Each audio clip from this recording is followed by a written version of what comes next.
savoir. Même pas c'est pas important. C'est Mais important. seulement l'essentiel que toi tu seras le dernier. Pas même balle, c'est ça.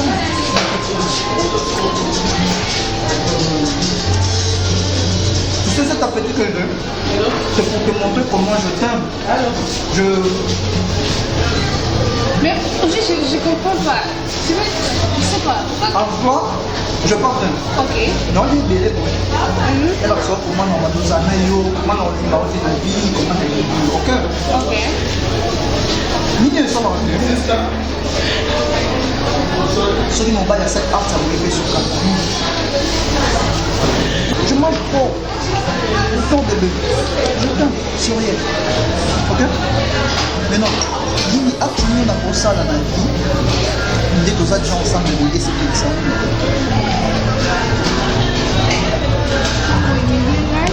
Comme tu le fais déjà. Comme je faisais. Ok, comme tu le faisais. Parce que maintenant là, on est déjà en harmonie. Ok. Tu sais, hein, j'ai l'appétit. Hein. Je sais, je vois. Bon appétit alors. Mais toi, tu manges pas? Non, ça va. Ok. Et si arrivé, au lieu de faire ça, j'ai fait ça. J'ai fait ça. Mais qu'est-ce? Ça. Si je fais ça, quelle sera ta réaction? Tu me touches pourquoi? Tu as dit que tu es poli, bien éduqué, n'est-ce pas? Laisse-moi s'exprimer. Tout ça parce que je t'aime. Parce que tu m'aimes. Non, tout ça parce que moi, Christelle, je t'aime. Non, tu m'as dit que tu m'aimes, n'est-ce pas? J'aime. Laisse-moi faire tout ce que je vais. Donc ça, c'est l'amour. Parce que tu m'aimes, ok? C'est la façon. Moi, yes, tu m'aimes, n'est-ce pas? Tu m'aimes. Tu m'as dit que tu m'aimes. Laisse-moi s'exprimer, ok? Il y a des gens, tu sais. Il y a des gens. Et tu fais ça. Il y a des gens partout. Vous savez, elle c'est ma femme. Elle a dit que hasard respect envers moi, Linginga, tout ça. Bon, excusez-moi, ce que je fais, c'est à cadre de l'amour, ok? Ça. Les gens, ça déjà, on tolérer là, ça va? Plus jamais, ok? Ne me cherche pas. Va dire à ma maman que je t'aime pas. Pourquoi vous voulez m'embriller? Pourquoi? Qu'est-ce que vous mettez dans ma tête? Je t'aime pas, j'ai une personne que j'aime. Ok?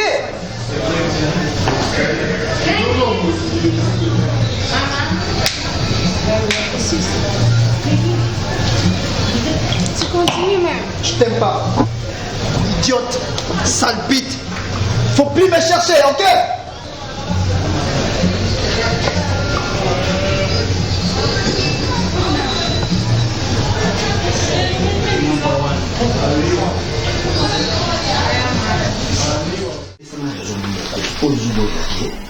Parce que parce qu'on contrôle aussi moi. Tu cherches mon nom. Attends, je dis une chose. Au moins, il y a un mot qui est là. Si on nous donne Massango, c'est qu'il n'y a pas beaucoup de Massango. Cette fille-là, elle a séduit de l'amour par Nayo. Au bas là, je ne peux pas dire que je t'avais aimé, il faut la balle. Elle avait contribué 90% pour yo au continent. Par rapport à Kuna Kuta, je ne pouvais pas me marier maintenant. Chérie, attends. C'est quoi, yo, ozo kanisa penzani, kenga naza aposa bonheur ya Sandra te. Je n'ai pas dit cela, mais tu comprends. À ça, sur moi, elle n'est pas mineure, elle est majeure.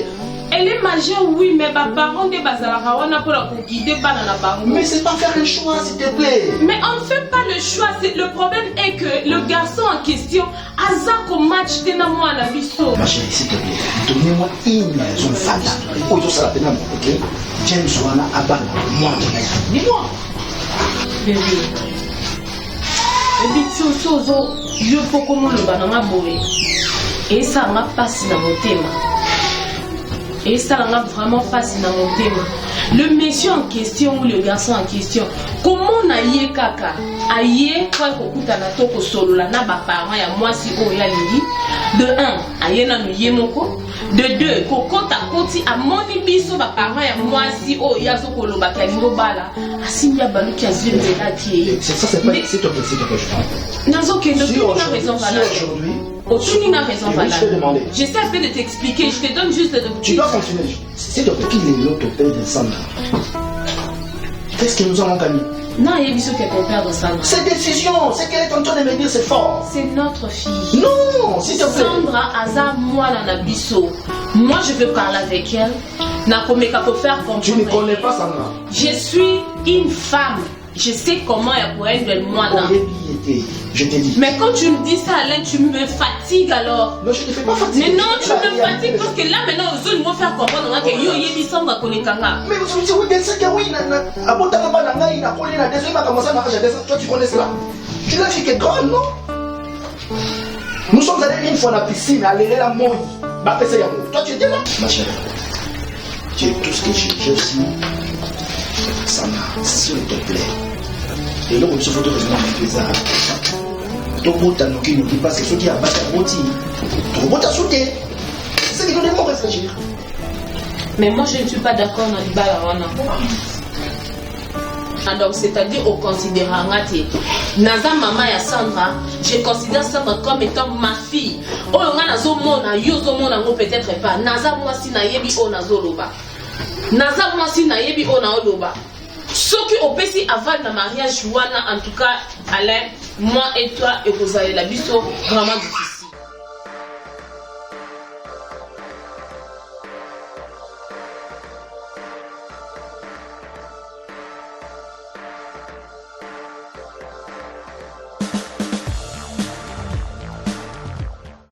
James, toujours qu'elle n'a pas été. Mais la ligne qui avant tout bima awa na lubami loko moko est très important. James, yo mon avant pas la maman souba. Donc quand tu me regardes, aux hommes on quoi na je suis naïve, je suis stupide. Zonga place au vanda qui James na zo loba no makaboza très important. Téléphone non le qui a l'importance.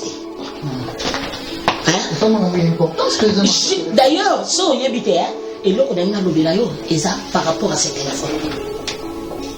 James, est-ce que on y habite naïve makabunyo malgré que ça le on a encore moins naïve non boy. Est-ce que y habite naïve makabunyo? James, est-ce que y habite nga naïve qui yo aux vivre la mignonne? On va parler au numéro. James, je suis au courant de tout. Mignonne t'avait appelé. C'est moi qui avais décroché au téléphone. So, elle a tout dit. Elle ne savait même. Non, attends, baby. Comment est-ce que tu as ma téléphone là-bas? Parce que moi, Anangaï. Et puis, il y a mis téléphone. Et je veille sur toi. Je veille sur ton éducation. Je veille sur ton avenir. Maman, est-ce que les autres problèmes sont mignons à Benga? Et un problème, mignon à lobby. Oso vivre na Sandra. Nyoso ya pesa kawelo ko nyoso luke pas Sandra. Elle a tout dit, elle a tout dévoilé. Est-ce que parce que mignonne, je t'avais déjà dit qu'elle n'est pas mignonne et pas Sandra na kyokuta mignonne kuna et après. Ma papa, tu sors avec cette femme et cette femme c'est une femme mariée. Oyebi très bien que moi suis en Bali. Mais tu es en train de coucher avec la femme d'autrui. Excusez-moi, maman. Oh, le bêtise. Nason le bêtise. Oh, comment le James. Sandra, Asa, moi, comment je peux dire? Mignon, Asa, Maratre, Sandra. Et j'étais surpris en te ne Papa, tu n'es pas devant un juge du tribunal. Tu es devant ta maman. Maman, tu n'es pas à la barre. Nason, papa, tu peux mentir à tout le monde. Sauf moi.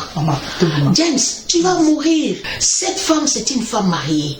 Je préfère encore au vivre na Sandra que tu couches avec la femme d'Alain. Papa, et bon maka. Oh, coucou, moi si on a moi si à bateau. Papa, je te donne un conseil. En tant que non seulement ta maman, mais une grande personne qui a vécu, qui a l'expérience de la vie. Tu peux tout faire sauf qu'Obimana Bassi Abato. Moi, si à mon tourni, je vis avec Sandra. Tu vis avec. Il faut que ça soit histoire mignonne. Tu vis avec Sandra, tu vis avec Mignonne, tu vis avec la. Moi, la fleur à Koumonera. Et c'est mignon, moi, tout traité, ma comme entre Nanayo, au coup, mais maman, si vous t'as pas parenté. Par contre, la ngaïté. Non, par contre, la ngaïté, ça vous sale. Et ça, tu es au côté de la ngaïté. Ah, on a eu à côté de la ngaïté. Mais sur la ta andambo. Oh, bon, il vraiment ta yo mon faux. Qu'est-ce que c'est mignon? La mission que ma décision est prise. Ou Moussala, ou divorce. Maintenant, on a bêtise ou bon salaire na yo et contribuer à atteindre le loko moko te na ko vivre na biso business auto so sala nde permettre de vivre donc so na sala analyse ozo tinga na musala wana po yebi ba intérêt na yo et c'est intérêt mon côté intérêt nini ozo mona na tête na kasa musala na ngai vraiment intérêt o na ebisaki yo siko dis-moi ba classe yo nyoso na tanga o ba parana nga ba monela pasi pona koma na yo office a classe tinda mboka o donc na tika ka musala na ngai meeting boy et kende kaka non je ne comprends rien. Au salaki déjà mon salawan avant là to kutainga na to balani ngana ta nazo sala nazo tala analyse ya musala na yo na business auto zo sala nazo mona ele ko ezako rapporter biso please please to longa no devant ndako ba parrain to ke na ndako comme ça to souhaiter ba discuter pour nango ba classe nange ko kende ka dans les néa boité ata to solo liango awa kuteza bien pour na ba père bazana ndako toko sur la sous makambo devant bangote yo bi bien que grande sœur nanga azali kuna na ko nzimate amona biso to sur la débat o na lobi no eza simple otiki musala wana lobi so ke musala okoko pesa bango lettre ya démission soki te sache le bien maman toi et moi et simbate okoko déposer lettre no ya démission au contraire ngai na ko maintenir na ko benga avocat na ngai na continuer procès à divorce. Au moins, divorce, on a signé papier. On s'est divorcé, on a signé papier d'oreiller. Attends, moi, mais c'est quoi ça? Celle-là, la brune là. J'aime Christavi, c'est tout. Oh, ya, n'a changé. Ezanga, j'aime Christavi. Papa, ma mignonne, je supporterai encore, hein. Ovanana Sandra. Tu vois Christavi, c'est la fille de ma copine. Maman Naye, c'est mon amie. Je connais cette famille plus que toi, je connais ma fille. Donc à peine Naye pour comprendre que Flo a commis si banana le quoi il gablo. On me dit bazaba mongo. A commis si banana le quoi il gablo. N'a jamais na olingalo ça l'erreur quant à tes choix. Mon système a cassé pour na Christavi et puis n'a commis déjà fou amoureux. Il y a Christavi. James, histoire mignonne. Tu vois toi là, Sandra, tu es en train de blaguer avec ta vie. Nous n'aimons tout ça qui n'a blagué. Ozo soit vie na yo, ozo me bako le quoi ba flow ya océan. Maman, sorti que ngana vana mignonne na bala. Mignonne asa moi si ya âge na yo. Est-ce que âge n'est pas là? Bimo ya koni. Ule sini mzee, iko rafiki yangu. Je suis très sérieuse avec toi. Ne me prends pas pour le rôle de maman ya Winzi, maman ya Limbele, maman ya Balabala. Je suis ta mère biologique et je veille sur toi. James, ton PCO éducation m'a bêté na papa na yo. Ne crois pas que parce que ton père est mort et que ngana botika yo osala n'importe quoi. James, tu es en train de vivre avec la femme d'autrui. Biloko wana e bomisaka. Une fois le logo bali emotion na iko vimana mo sinaye, yeba que ça va te créer préjudice. Je n'aimerais pas te perdre pour ta folie. Maman. Ça je n'aimerais pas. Je n'aimerais pas te perdre pour ta folie. Reste toi-même. Oh, bilo mon anglais bolobaka. Put yourself together. Put yourself together. Maman. J'ai dit, sois toi-même, sois vrai, sois honnête. Sandra, Azali Mwana, ya Mobali, ya Mignon. Et après? Non, est-ce que tu peux la fermer au moins? Est-ce que tu peux au moins fermer ta grande gueule là et m'écouter une fois? Si tu ne sors pas, ce n'est pas mon problème. Ce qui est très important pour moi, c'est de te dire la vérité afin que tu arrêtes avec tes bêtises. Parce que ce que tu fais là, ce sont des salades. Maman, à chaque fois, tu as bima, au grec, pas problème. Non. Non, bima sauté. C'est bon, je reste, non, vivre dans mon douté. C'est que moi, je vais exactement au yoga. Parce que ce que tu es en train de faire là, ce n'est pas bon. Et ça m'a la montée. Sandra azali mwana ya mobali ya mignonne. Ozobima na Sandra. Ozobima so na mignonne. Donc ça ozosangisa maman na mwana. James, et tu veux que moi j'avale ça? Bandena mignonne. Après ce qui c'est Sandra, n'est-ce pas?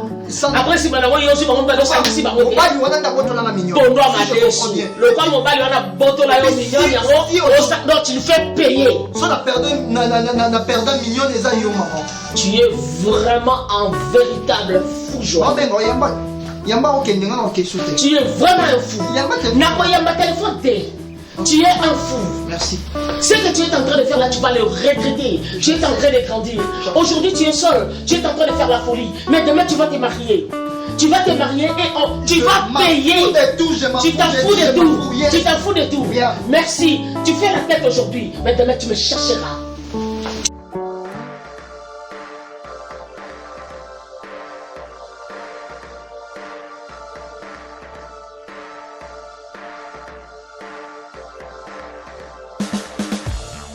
Non, permettre tes fleurs. Même s'il y a un problème, ce n'est pas de cette façon que tu dois me parler. Tu ne peux pas quand même me parler de cette façon. Après tout, ma cambo, les gens ma bisoté. Dédé. Mutoyena oyena na coopération za yo mutoyena makambwa. Na lo banot skondeni. Yo lina lo banondeni. Yo oye, olobi mwana na yo azobi mana mwasi ya mukolo. Olingi eto ni mwana zo jeune fille. Nde oyena makambwana awa. Si on va na lo banona façon ni. Na bongisa ngo dans salongo forme ndenge James a humilié ba mwana nanga combien de fois humilié ye na miss na yo mbala moko azui so akende na restaurant super de sucré bon dede nyonso nanga na vanda na talaka yo na talaka ngo eloko tozo luka eza bonheur ya bana tala omoni eloko malonga et puis ça m'a rappelé la facilité. C'est déjà à comprendre. Et ça, il comme retombe. Bonjour ma Dédé. Bonjour ma chérie, comment ça va? Ça va bien. Je sais pas comment on a bien habillé. Vous ça va une mère ma bébé il y a un côté il fond côté nini maman bakenda rappel monter flo toza mikolo bakenda na makambu pe monter flo boko ko humilier mwana na ko tolérer ya moi si du toko boyede malembe mama malembe pe bon mwana na mabe mwana ngana mabe mwana ndo kukata na mwana ngai te flo bono babongo ke soko bimo motse ko no mankenga na mankenga ko mankenga tina ndaku na ngai flo basolo la kaya ya bakenda kale makambu ko ete Krista ya otele mate vanda Dédé flo comme ça là mwana na ngai Dédé et expliquer qu'est-ce qui se passe hein. Bon maman mnazaka likolo ki soki kimongo ngoka na ebite kimongo kute mwana yo à se permettre à humilier ngai na restaurant puis aza audace à sopeli nga jus. Ah bon? Donc à la bisoté ça m'étonne. Te ezala te maman ezala te soku na yeba ke ça yeba humiliation bona nga na nzima te na nzima te pona tuli na nga pete na mo sikitoko. Oh, kimaneke nka to nini yango. Ngakuna nzima nanga kute, afinga nga mabe, asala boye mabe. En tout cas nga pe esimba te. Pe azolo bakenga naza impoli, mwana aza impoli e moko nana. Ayeti ko finga na kati ya ndako a Dédé. Ça me dépasse toutes ces histoires. Hein? Na modèle ngana éduquer moi na ngai. Je suis étonné comme je posais bisangai. Krista vie. Omoni vie. Eza ba réalité belema ko kanisate ke mutu abuka ka rose facilement kaka boye oye obuki rose o sepeli na ngone momo na ba fleur rose na banda côté avant obuka rose yeba ki ba épine pezalaka donc soki ondimi ba épine ekota na maboko te maman okobuka rose te ba épine nde za ba biloko zolo ba lelo bazo humilier yo ce sont des épines maman bonheur eza liboso na yo ne so comprendre te maman Flo Dédé conseil ozo pesa mwana nga eza oyo ezali makambu ya avenir ya bana maman ozo comprendre ya wana ndesiko pesa permission abanda mankinga ba restaurant maman yo humiliation biso to ko ba la niveau de biso to koni. Et Simba te sorry. Mais ce qu'on s'est soumis, et ça a tout. Il y a mon nene. Pour la moi, ça aspiré la libala. Boyango, na beaucoup de conseils, na soumission, soumission, abino bo pesa na conseil, ngaka mutu na souffrir. Ah finga ngana bozala ate. Eza ngana mutu na souffrir. Est-ce qu'on y a dit que moi si ne mutu afandi sakaliba? Te mama na boyango. Dédé, hein? Dédé. Au moins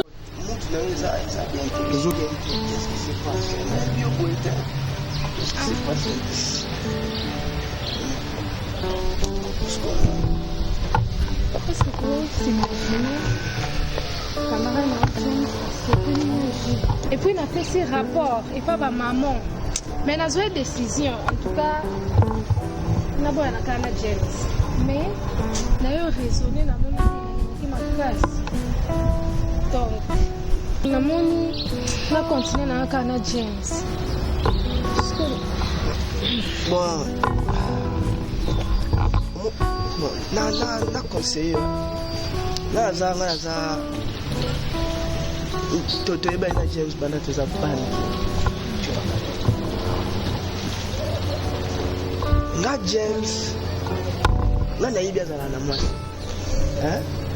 mais moi singa na yebi ye na eza na yebi kazala na Sandra oui parce que tukutane na ba restaurant à Emiliana penza na yebiso vérité pour moi James ça on dirait ayebité ayebi ayebi na makambo alingi tu vois il est ici avec Mignonne aza awana Sandra oh maintenant sister je te dis sister on te question pas nécessairement avec James essaie un peu de réfléchir. Essaie un peu de réfléchir. J'ai assez réfléchi. As well as the time for nothing. Tu sais, how many women Azana Bamou? Tu vois un peu. Le problème n'a pas coûté à Sandra. Le problème est que Sandra, avant Sandra, c'était moi. Nga comme tu n'as approché James. Tu vois.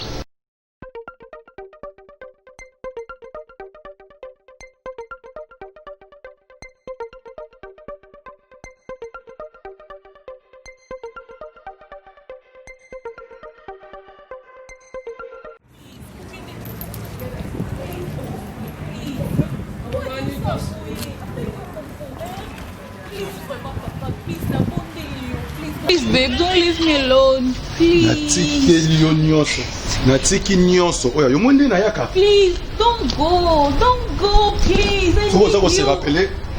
Oh, bureau na yaka nango. Please, babe. Natiki liyo bureau no nyonso. Carte na yango na posana kinaki nango. Pardon, don't go. Soit carte natiki liyo carte na wana kuna. Aurélien, attends. Tu dis mon nom qu'on vivre sans yoté. You're my everything. Oyebisa kinga ko poni. Aurélien, musala na please. hôpital. Pardon, don't go. Aurélien, Zela, okay. You can respect a cow. Zela, please, don't touch me. I say, don't touch me. Okay, I won't touch you. I say, on a besoin de péter la mise sur Tony. On a besoin de le comment on a la santé. Oligini. Sorry. La émission na boy. On va traiter tout. Please, don't go. Aurélien. Aurélien nazaka na yo natuna na malembe nasinga ko na malembe olingite natikeli yo premièrement monika tom so se rappelle ebi mbongo oyo tshaka na compte bloqué na simi yango kutu te natikeli yo yango nyonso natikeli yo musala na yo soko mena ba docteur kaka yo soko mena ba malade kaka yo si kazi na omoni à partir ya lelo oublie-moi. I don't need them. I need you. Oublie-moi. I need you more than anything. Soko linga kina solo vraiment. Toujours ma reste là. Don't traiter nyos. Don't traiter nyos. Je ponaki. On ponaki hôpital. Na ebi pourquoi hôpital? Pour monika que non, na sala raté, na sa chômeur. Non. Na France là toujours derrière yo. Aurélien, please. Mais non, quand souka on a bossé na ki téléphone oyo, on peut ça. It's for you. I bought it for you. Don't touch me. I said don't touch me. Don't go. Please, c'est cassé. Aurélien. Eloko na ko beta yo. Aurélien, ça m'a comme ça la kanisa nga ninga mabe. Tout bongi, c'est please. Aurélien, please come back.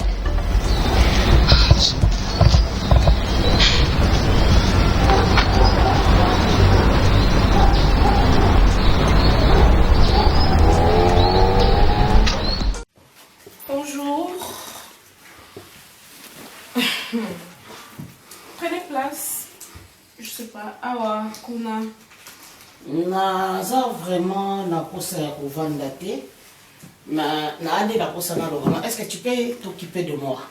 nayebi ke oza na bamanière ya malamu depuis kala, oza na bamanière ya osolola na bato te, mais naye mpona solola no eloko eza capital moi lolenge ono osala esukilo na nzela. Maman, je viens de découvrir que Sandra, moi si au James a olinga bala, James m'a dit que Sandra osa marâtre naïe, c'est-à-dire en quelque sorte tu es la maman de Sandra, n'est-ce pas? Rapport ni neza wana na kati entre nga na James nanga na Sandra.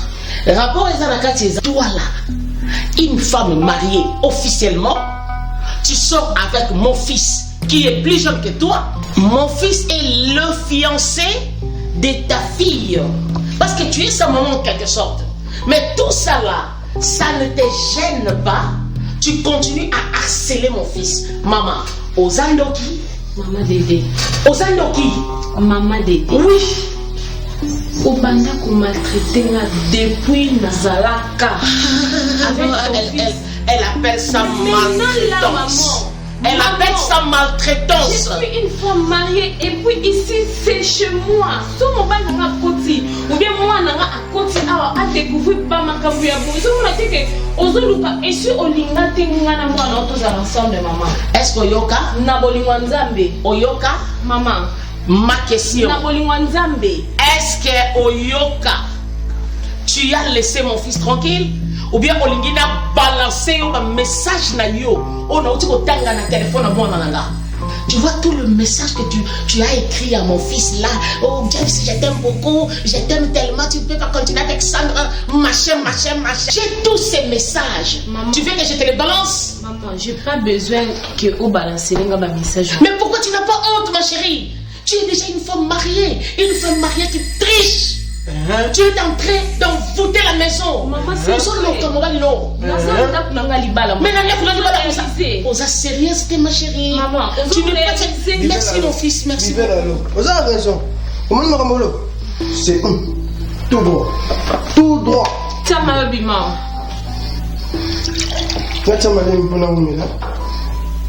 Merci papa. L'abîme.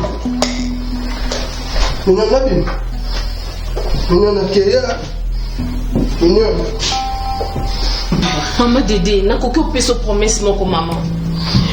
Soit malopé à moi na yo, maman. Mon osa moninga to moi. Il n'a pas baninga. Problème exacté. Soit malopé à moninga. No moni libala na o na zo na passe. Au boya déjà ngana James Tosa la parce que naza plus âgé que yé. Donc na lingi li sous-souté que na ko perdre o na zu na passe. Maman, je vous fais maman, pardon. Si que on attend avec vous expliquer yo. Nazo peso promesse. Au monaka li sous ni message nanga ni appel nanga pas à James. Pardon maman. Na moni faut ça il a décharge. Faut ça il a besoin décharge na papier. Que na komona ko lisusu na mwana nanga te na komona susu message na yo te soki te mbala ya sima na koyande kokutana na mobali na yo. Donc tu peux sceller bébé na éviter. J'ai l'impression que oh là là sous les lois. J'ai trop à faire demain, je dois travailler donc. Mais s'il vous plaît. Non, même pas, pourquoi? Jamais. Juste que tu connais, non? J'ai trop à faire. C'est pour cela, Moni.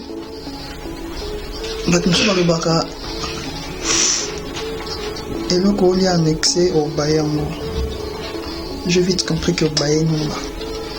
James. Au Bayenga. La Bayota? Parce qu'il n'a pas pour ça aux annonces au journal. Pourquoi tu n'arrives pas à comprendre? Toi, tu ne peux pas perdre ton travail pour moi. Là, sans aucun santé, chérie. Ok. Après toi comme ça. Je ne pense pas que dans vos actions, on a besoin de ça va nous des jours. Comment? Il va nous souka carbo. Mais James, essaie un peu de comprendre, non? Il va nous souka carbo. Parce qu'il nous a besoin de yo, nous avons besoin de yo pour choisir. On est qu'à sauter bien, il faut le caca pro. Bébé, ça il y a un gros problème. Sauf que, James n'a pas pour passer temps na yo. On a fait 2 semaines. Moi, je ne pense pas qu'il y ait des rangeons sous ma cambo. T'inquiète. 3 jours. James. Ok, t'inquiète. Ok. Écoute, je viens demain le soir alors. Ça marche? James? Maman? Yeah.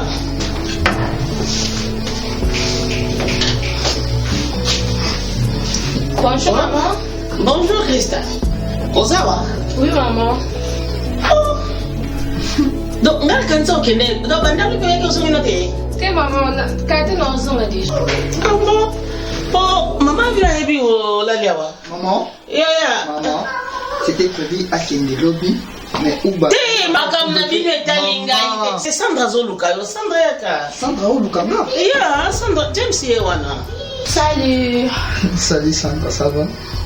Il y a ça aussi, dans la cuisine, il y a ça aussi. Ah, quel est bon, Merci, maman. James, bonne. Et ça va? Oui, ça va très bien.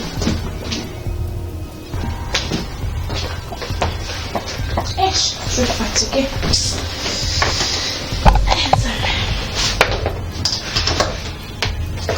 Sandra, Oui, bébé.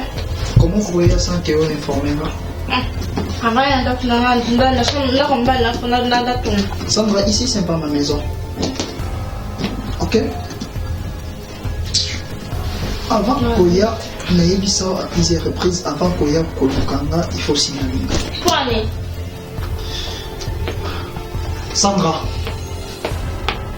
le tout ça nous rendez-vous? James, comme ça, oui, bien, comme ça, ma casse. Pani, pour ça, plus de faire dans le bon. La machine. James, tu qui ça, hein? Depuis que vous avez mis en soi, on a vendu qui met la cité que n'a zoba. La seule chose que je me suis dit, c'est que je n'a pas de la on a battu la manche pani. James, moi, quand on est enfant là, please. Et ça a été le mec, porte tes enfants. Sandra, écoute, moi, je pense que Sandra Langa, la personne que j'aime tant, il y a comme dans moi problème, moi vice mon. Et non, pas problème. Tu peux jamais venir dans ma chambre sans toutefois me signaler. Est-ce que tu comprends moi?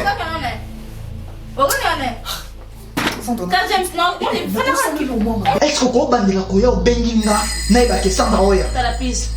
Please, kufana kimya no mungu nafende kimya boko kokozonga kuma zo batoke miyo kila bo mono ma okay sinon tu n'entends qu'on a bloqué na fenêtre okay please fanda kuna Sandra maman Sandra toi tu m'as touché non c'est toujours pas non toucher quand tu sens me colle pour normalement Sandra maman please non c'est bon ça m'appelle maman pardon on connaît Sandra Sandra non d'abord écoute-moi non sur le côté non t'as quoi ta James James on peut s'en kanda James on peut s'en kanda écoute ni les oreilles James on peut s'en kanda ni les oreilles James on peut s'en kanda fana ni le fana ka comme ko bata un monte pour on a droit monte yo ko ça parce que moi moni ngasa na zabwe na fiancé no bientôt dans un mois sinon ce qu'on a les raté qu'on a toléré ba buzoba o yezo le kana kata chambre c'est sérieux ma comme ça si aujourd'hui na bendi Christa Vipelbenama c'est parce qu'elles attendent elles ont poli et elles doivent respecter mon mari tenga na zem poli aux hôpital lelo benini papa facile lelo benini Osons penser qu'aux amours si nous. Et moi, attends, il m'a compris dans la face. Il y a des filles qui a présence, il y a Christavine dans la chambre. Écoute, on respecte ma tête. On peut s'attendre, merci. Là. Non, ça, c'est t'adresse le nom. Sandra. Mademoiselle. Sandra. Attends, une belle fille avec un comportement de cochon. Azoa, n'a jamais ou bien. Depuis, il y a qui osent pela caca. Oh, c'est noté. Moni, na mkuso mna matona. Yo kanga. Na sone ote ma. Na sone ote. Na fati ki ma sone lo ba lo. Asa force na ngai. Amo ba le mama fiance ni. Ba ko to ke na ngope. Wala ko sabi mama ko ko ba sote. Luka ba susu. Am kolo na respecte moni. Bimara na shama kana mkoti. Omoni nga tina yake ya makolo na kota ke on moko. Pourtant na formation. Avec lui. Et ça lui doit de sortir. Quand on va des appels, on va faire. Azo sakana na mama, on s'en fait. Quel est kakando koda ke. Sandra, c'est toi qui qui doit sortir. Allez, dis-moi. Ah, malade, que les James. Christavi. N'est plus au zoo, puis sur la jungle, ce Je qui va t'appelle Christavi. James. Sandra. Sandra. Sandra. Je t'appelle Sandra. Descends d'abord. Descends. James, t'inquiète. Ah, pour cette tika-là, non? On peut partir à tika. Écoute-moi. Descends. Non, descends, Martin. James, on va te connaître salaire. Lève ton pas. Ok. Ok, pas été. Merci. Je t'aide, moi. Accompagne le mot comme merci. Vanda, comme ça, tout cela. Calme-moi. Vanda. Non, Vandate. Vanda. Comment aller raconter la phrase? Qui s'est dit? Non, Vandate, James. Vandate. Ok. Là, t'as que tu te sors. Tu te sors, Liman. Quoi aller? Là, t'as que tu te sors. T'es sur mon. Ok. Écoute.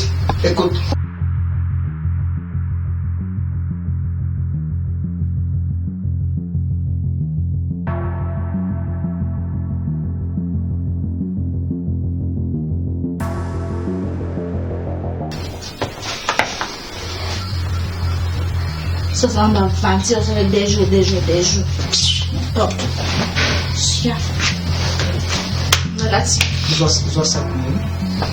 je sais comment je fais ça. J'espère qu'il va comprendre comment ça a. Mais je vais des jours. Élément. Au moins, bien emballé. Il a trouvé Bakalito Yozanamo, Yanamote. Oh, Yozanamote. Maintenant, nous sommes impoli.